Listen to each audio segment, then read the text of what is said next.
ఆదికాండము 39వ అధ్యాయము. యోసేపును ఐగుప్తునకు తీసుకుని వచ్చినప్పుడు ఫరో యొక్క ఉద్యోగస్తుడును రాజసంరక్షక సేనాధిపతియునైన పోతీఫరును ఒక ఐగుప్తీయుడు అక్కడికి అతని తీసుకుని వచ్చిన ఇష్మాయేలు యొద్ద అతనిని కొనెను. యెహోవా యోసేపునకు తోడై ఉండెను గనుక అతడు వర్ధిల్లుచు తన యజమానుడగు ఆ ఐగుప్తీయుని ఎంట ఉండెను.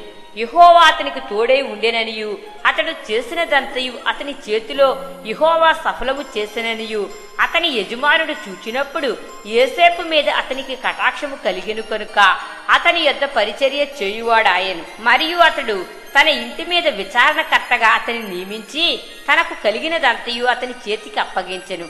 అతడు తన ఇంటి మీదను తనకు కలిగినదంతటి మీదను అతని విచారణకర్తగా నియమించిన కాలము మొదలుకొని యెహోవా యోసేపు నిమిత్తము ఆ ఐగుప్తీని ఇంటిని ఆశీర్వదించెను. యెహోవా ఆశీర్వాదము ఇంటిలోనేమి పొలములోనేమి అతనికి కలిగిన సమస్తము మీదను ఉండెను. అతడు తనకు కలిగినదంతయు యోసేపు చేతికి అప్పగించి తాను ఆహారము తినుట తప్ప తనకేమి ఉన్నదో ఏమి లేదో విచారించిన వాడు కాడు. యోసేపు రూపవంతుడును సుందరుడునై ఉండెను. అటు తరువాత అతని యజమానుని భార్య యోసేపు మీద కన్ను వేసి తనతో శయనించుమని చెప్పెను. అయితే అతడు ఒప్పక, నా యజమానుడు తనకు కలిగినదంతయు నా చేతికి అప్పగించెను కదా, నా వశమున తన ఇంటిలో ఏమి ఉన్నదో అతడు ఎరుగడు. ఈ ఇంటిలో నాకంటే పైవాడు ఎవడునూ లేడు. నీవు అతని భార్యవైనందున నిన్ను తప్ప మరి దేనిని నాకు అప్పగింపక ఉండలేదు. కాబట్టి నేనెట్లు ఇంత ఘోరమైన దుష్కార్యము చేసి దేవునికి విరోధముగా పాపము కొట్టుకొందునని తన యజమానుని భార్యతో అనెను. దినదినము ఆమె యోసేపుతో మాటలాడుచుండెను. కాని అతడు ఆమెతో శయనించుటకైనను ఆమెతో ఉండుటకైనను ఆమె మాట విన్నవాడు కాడు. అట్లుండగా ఒకనాడు అతడు తన పని మీద ఇంటి లోపలికి వెళ్ళినప్పుడు ఇంటి మనుషులలో ఎవరునూ అక్కడ లేరు. అప్పుడు ఆమె అతని వస్త్రము పట్టుకుని తనతో శయనింపుమని చెప్పగా అతడు తన వస్త్రమును ఆమె చేతిలో విడిచిపెట్టి తప్పించుకుని బయటికి పారిపోయాను. అతడు తన వస్త్రమును ఆమె చేతిలో విడిచి తప్పించుకుని పోవుట ఆమె చూచినప్పుడు తన ఇంటి మనుషులను పిలిచి, చూడుడి, అతడు మనలను ఎగతాళి చేయుటకు ఒక హెబ్రీను మన యొద్దకు తెచ్చియున్నాడు. నాతో శయనింపవలనని వీడు నా యొద్దకు రాగా నేను పెద్ద కేక వేసి తిని, నేను బిగ్గరగా కేకవేయటవాడు విని నా దగ్గర తన వస్త్రమును విడిచిపెట్టి తప్పించుకుని బయటకు పారిపోయినని వారితో చెప్పి అతని యజమానుడు ఇంటికి వచ్చే వరకు అతని వస్త్రము తన దగ్గర ఉంచుకునేను. అప్పుడు ఆమె తన భర్తతో ఈ మాటలు చొప్పున చెప్పెను, నీవు మన యొద్దకు తెచ్చిన ఆ హెబ్రీదాసుడు నన్ను ఎగతాళి చేయుటకై నా యొద్దకు వచ్చెను. నేను బిగ్గరగా కేక వేసినప్పుడు వాడు తన వస్త్రము నా దగ్గర విడిచిపెట్టి తప్పించుకుని బయటకు పారిపోయిన నేను.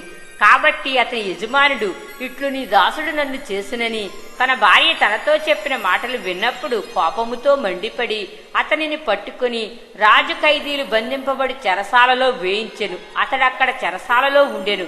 అయితే యెహోవా యోసేపునకు తోడై ఉండి అతని యందు కనికరపడి అతని మీద ఆ చెరసాల యొక్క అధిపతికి కటాక్షము కలుగునట్లు చేసెను. చెరసాల అధిపతి ఆ చెరసాలలో ఉన్న ఖైదీలనందరినీ యోసేపు చేతికి అప్పగించెను. వారక్కడ ఏమి చేసిరో అదంతయు అతడే చేయించువాడు. యెహోవా అతనికి తోడై ఉండెను గనుక ఆ చెరసాల అధిపతి అతని చేతికి అప్పగింపబడిన దేని గూర్చు విచారణ చేయక ఉండెను. అతడు చేయునది యావత్తు యెహోవా సఫలమగునట్లు చేసెను.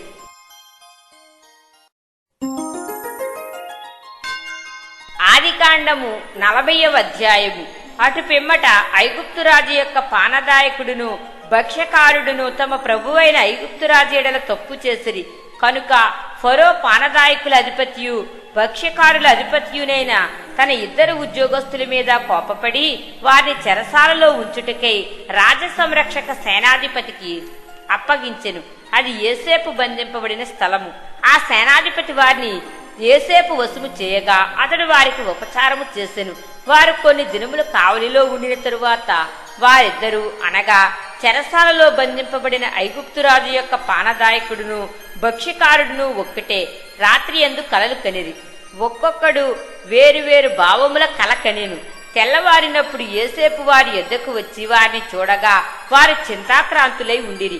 అతడు ఎందుచేత నేడు మీ ముఖములు చిన్నబోయి ఉన్నవని తన యజమానుని ఎంట తనతో కావలియందున్న ఫరో ఉద్యోగస్తులను అడిగెను. అందుకు వారు, మేము కలలు కంటిమి, వాటి భావము చెప్పగలవారెవరునూ లేరని అతనితో అనగా, యోసేపు వారిని చూచి, భావములు చెప్పుట దేవుని అధీనమే కదా, మీరు దయచేసి ఆ కలలు నాకు వివరించి చెప్పుడనెను.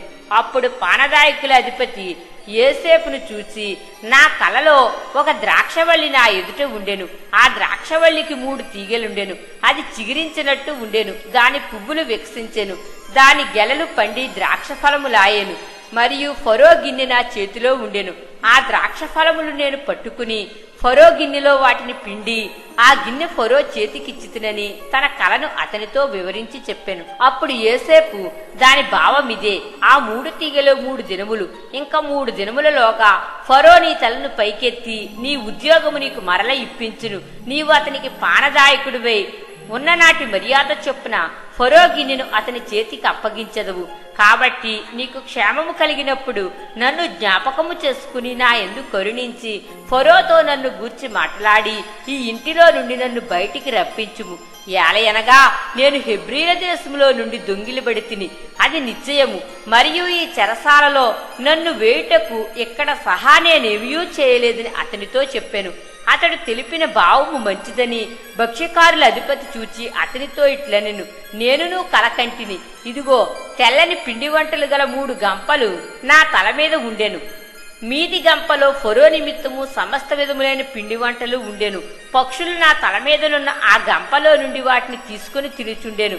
అందుకు యోసేపు, దాని భావమిదే, ఆ 3 గంపలు 3 దినములు, ఇంకా 3 దినములలోగా ఫరో నీ మీద నుండి నీ తలను పైకెత్తి మ్రాను మీద నిన్ను వ్రేలాడ తీయించును. అప్పుడు పక్షులు నీ మీద నుండి నీ మాంసమును తినివేయునని ఉత్తరం ఇచ్చెను. 3వ దినమందు జరిగినదేమనగా, ఆ దినము ఫరో జన్మదినము గనుక అతడు తన సేవకులకందరికీ విందు చేయించి వారి నడుమ పానదాయకుల అధిపతి తలను భక్ష్యకారుల అధిపతి తలను పైకెత్తి పానదాయకుల అధిపతి ఉద్యోగము మరలా అతనికి ఇచ్చెను గనుక అతడు ఫరో చేతికి గిన్నెనిచ్చెను. మరియు యోసేపు వారికి తెలిపిన భావము చొప్పున భక్ష్యకారుల అధిపతిని వ్రేలాడ తీయించెను. అయితే పానదాయకుల అధిపతి యోసేపును జ్ఞాపకము చేసుకొనక అతన్ని మరిచిపోయెను.